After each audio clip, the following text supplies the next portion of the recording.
Hello once again. The next 3 videos that I upload onto YouTube will comprise what I call a trilogy. The first one, which is this, is going to be a mate in 4. The next one a mate in 5, and the final one a mate in 6. And take them lightly at your peril because they are quite incredible problems. I don't think that any one of them is any better than the other. You be the judge though, when you eventually look at them and try and solve them. The solutions are quite remarkable. Just looking at this one for a moment, what is the immediate thing that strikes you about it? Well, what is pretty obvious is that black only has one legal move, and that is to take this pawn here. So the premise on which white will proceed is to let black take that pawn. He's not going to stop him in any way at all. But he needs to find a key move that will clear opportunities for him to be able to play eventually, that is, something like queen takes here, and the king must have to move to either here or here, and then the queen eventually takes the knight, and that is checkmate. But there's a bit more to it than that. But if you base your initial attempts to solve this on that sort of a premise, where the queen is coming sort of this way, you won't go far wrong, but you can still go wrong, so be warned. So what is the key move here? And there's a very good reason for it. Right, well, the key move seems to be pretty incomprehensible, but in fact there's a method in it. It's rook h7. That is the only square that rook can be played to and deliver a checkmate in 4 moves. Now then, I did say that we wanted to let black take this pawn, so he's taken it. Right. Now, as can be seen, black on his next move, unless stopped, and we're not going to stop him, he'll have a choice of 2 moves, either to take the pawn or to take the knight. Now, we'll be looking at the knight capture first, but the key here, it's a double key really, because unless you get the next move right, you're not going to be able to solve this in 4 moves. You'll be able to solve half of it, but you won't be able to solve both parts of it. So what is the next move, and why do we have to play it to the square that we will play it? Can you see the piece that is to be employed here?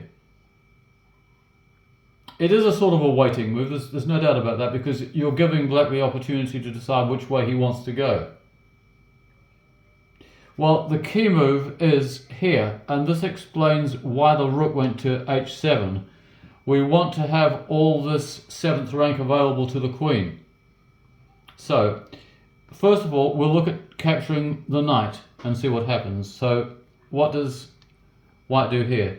Well, do you remember at the start of this video, I did say that this would be coming into it. And here it is. Queen takes d4 check. Now, this knight, of course, is pinned. It is powerless to do anything, not that it could do in this position. Black has only 2 moves. He can play his king either to here or to here. It doesn't make one jot of difference because the reply from white is checkmate. And as you can see, if the king had decided to go there, it would be exactly the same. So, putting this back for a moment,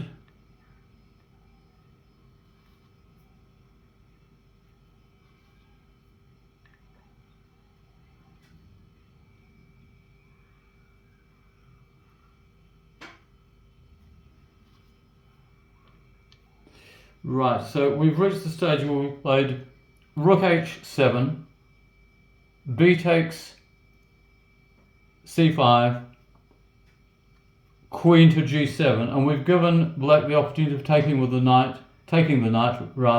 and then it's queen takes d4 followed by checkmate. So what happens if he comes this way? Take a good look at that. What happens then?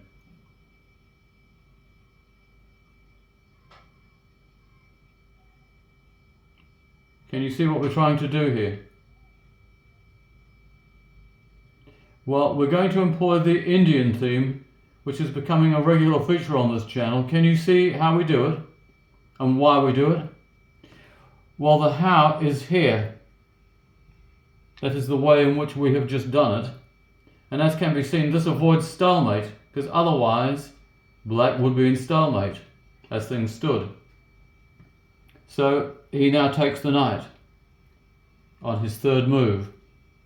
So how does white finish this game? That's absolutely right. Queen to a7 is checkmate, and that explains why we played rook h7 and queen g7. Queen g7 was absolutely pointless where black takes the knight, but absolutely essential where he takes the b-pawn, and that final position is proof positive of all of that. And that is a magnificent problem. Watch out for the second installment in this trilogy.